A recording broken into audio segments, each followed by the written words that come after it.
O Paulistão de 2017 é um marco na história do Corinthians, e olhando pra ele hoje parece até um filme de Hollywood, escrito cena a cena por um roteirista muito corintiano. E agora eu te mostro todos os detalhes que você perdeu no Paulistão 2017. O campeonato foi sensacional e surpreendente do começo ao fim, desde a pré-temporada com o surgimento de um técnico desconhecido até a final, fazendo um link direto com um dos maiores momentos da história do Corinthians. Então já deixa o like para mais vídeos do Timão e bora pro vídeo. 2016 foi um ano desastroso pro Coringão. O time perdeu o elenco histórico de 2015 e fez uma reposição com jogadores sem identidade com o clube. E tudo isso deixou a torcida muito frustrada. Além disso, o maior técnico da história do clube abandonou a Fiel para viver o seu sonho na CBF. E o Corinthians não achou ninguém à altura, sofrendo com Cristóvão Borges, que caiu justamente num clássico em casa, e depois ainda a diretoria contratou Oswaldo de Oliveira, para você ver o que é gestão. Foi nesse cenário que, depois de errar diversas vezes,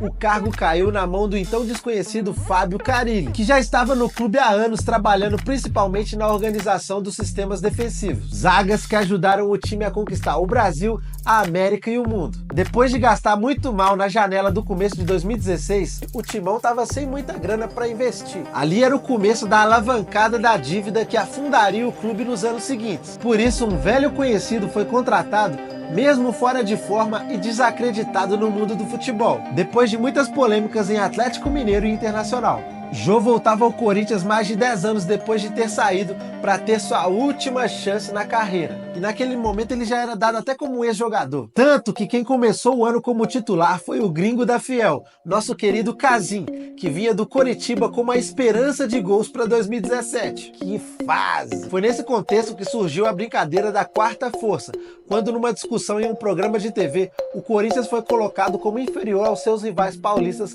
na luta por títulos na temporada. E pior que até fazia sentido dada toda a desordem que estava rolando no Coringão. Só que apesar da descrença, o Coringão começou relativamente bem, vencendo 5 dos 6 primeiros jogos da temporada por 1-0. Mas teve uma derrota por Santo André em casa que deixava a dúvida sobre o real potencial do time, comandado por Fábio Carilli. E já em fevereiro o jogo seguinte seria contra o arquirrival, que naquele momento já era o queridinho da mídia, endinheirado pela Crefisa e atual campeão brasileiro. E pior que o Timão já estava há 2 anos sem vencer o time da Barra Funda. Mas foi aí que aconteceu um treino aberto no dia anterior a esse clássico, e a música Sangue no Olho, Tapa na Orelha foi entoada na arquibancada norte e divulgada pela primeira vez na internet no canal do Mil Grau. A música expressava tudo que a torcida do Corinthians queria do elenco e se tornaria um hino naquela temporada diante das limitações do plantel. A torcida gritava por raça e para os jogadores lutarem pelo Corinthians apesar de todos os problemas. Até porque a campanha do time no final de 2016 foi deprimente e deixou todo mundo por aqui. E foi aí que no dia 22 de fevereiro de 2017,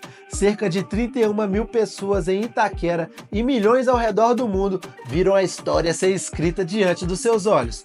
Mesmo com o Timão jogando em casa, o favorito era o time alviverde, e tudo pioraria quando o árbitro Thiago Duarte Peixoto expulsou de forma totalmente errada o volante Gabriel, o confundindo com outro jogador, Maicon, um lance bizarro que inflamou ainda mais a torcida e gerou um jogo de ataque contra defesa durante todo o segundo tempo. Só que, meu amigo, tem coisas e detalhes na vida que são realmente de cinema.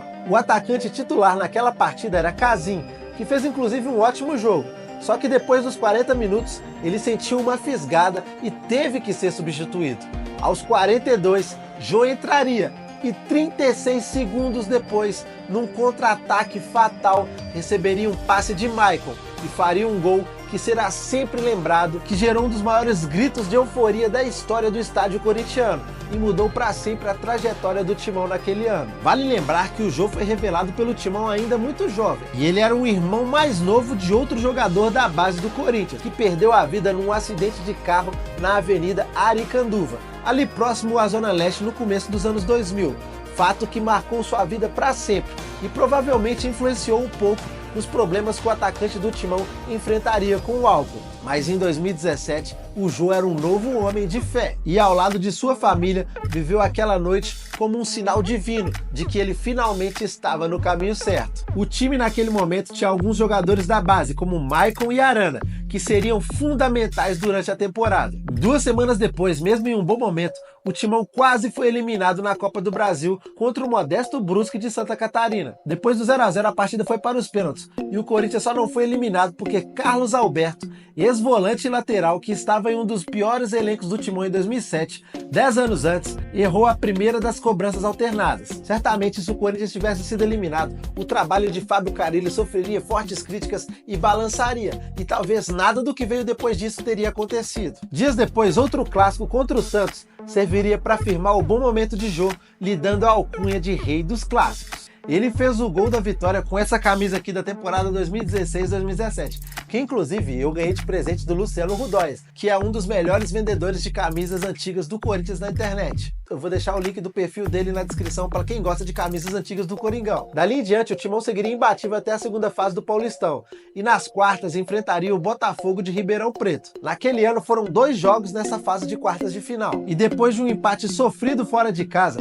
na volta o Timão já contava com o retorno de Jadson, que faria toda a diferença naquela temporada. Foi dele o passe para o gol de Rodriguinho, que levaria o Timão para as semis. O primeiro jogo da semifinal foi no Morumbi, onde meses antes o Timão tinha perdido de 4 a 0 por Tricas. Sim, mano, o time de 2016 era esse nível de preguiça e vexame. Mas agora o Coringão vinha em boa fase, e mata-mata contra os Tricas nunca foi problema para Fiel. Tanto que o Corinthians venceu por 2 a 0 usando a camisa do eterno 6 a 1 de 2015, ainda em 2017.